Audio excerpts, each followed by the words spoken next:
Valla mənim üçün çox çətindir. Ev almışıq, valla əziyyəti də biz çəkirik. İnsanlara ev belə vermirlər ki, insanlar yaşayır burada. Pul vermişəm. Nərimanov rayonu Qarabağ 11 ünvanında bir vaxtlar köhnə tikililər olub. Həmin o köhnə tikililər sökülüb, yerində yeni çox mərtəbəli binalar tikilib və həmin o köhnə tikililərdə yaşayan vətəndaşlara da bu yeni binalardan evlər verilib. Amma bəzi sakinlər verilən evlərdən narazıdır və bildirirlər ki, bu evlərdə yaşamaq mümkünsüzdür. Söküblər ev götürmüşük yerinə. Əlavədə ödəniş edib kvadrat almışıq. 2023-cü ildə bizə zəng ediblər ki, gəlin eviniz hazırdır. Evimi gördüm bu vəziyyətdə, gördüm ki, mənə qane eləmir. Divarlarda çartlar, su sistemində, kanalizasiya sistemində problemlər. Şərait yəni yaxşı deyil, yaşayış deyil, bu ev deyil. Intex şirkətinin MTK-dır. İnsanları alladırlar. Getdim onların nümayəndələrinə, şirkətin müraciət elədim, məni içəri belə buraxmadılar, qovladılar.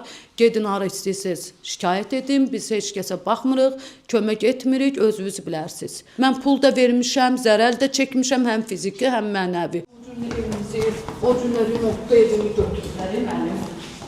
Müqaviləni pozublar, mənim hüquqlarımı pozublar. Müqavilədə tam təminli ev. Yəni nə lazımdır onu eləməlidir. Heç birini əsasın eləməyiblər. Heç nə yoxdur ortalıqda. Əlavə kvadratlar da almışam. Məni aldadıblar. İşləmirəm, eləməm, gücüm də çatmır ki, heç nə eləyə bilmirəm.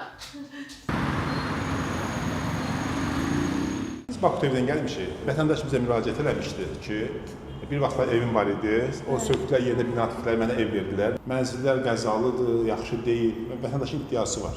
Bununla bağlı biz burada kimlə danışa bilərik? Olan vəkili gəldi. Məsələ ilə bağlı gəldi, sözü gedən Intex MTK-nın ofisinə. MTK-nın direktor olduğu deyilən şəxs bildirdi ki, hazırda məsələ məhkəmədədir və məhkəmə qərar verəcək ki, kim haqlıdır? Vətəndaş yoxsa şirkət? Şirkətin vəkilidir. O həmən vəkil mənim evimdə. Yəni direktor deyildi o? Xeyr, mənim müqaviləmdə Cəfər müəllimin adı gedir. Mən ondan ev almamışam.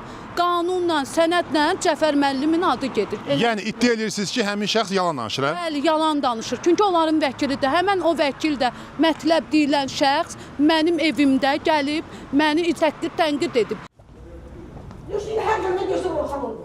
Nərimanov rayon İcra Hakimiyyətindən bildirildi ki, vətəndaş Məhəbbət Şamayevanın Intex MTK ilə yaranmış problemin müsbət həll olunması ilə bağlı şirkət rəhbərliyinə müraciət olunub. Əziyyəti də biz çəkirik. Şirkət qısa zaman ərzində mövcud problemin həll olunması istiqamətində işlər görüləcəyinə söz verib. Eyni zamanda vətəndaş Məhəbbət Şamayevaya maraqlarının təmin olunması məqsədi ilə məhkəmə orqanlarına müraciət etmək hüququna malik olduğu barədə məlumat verilib.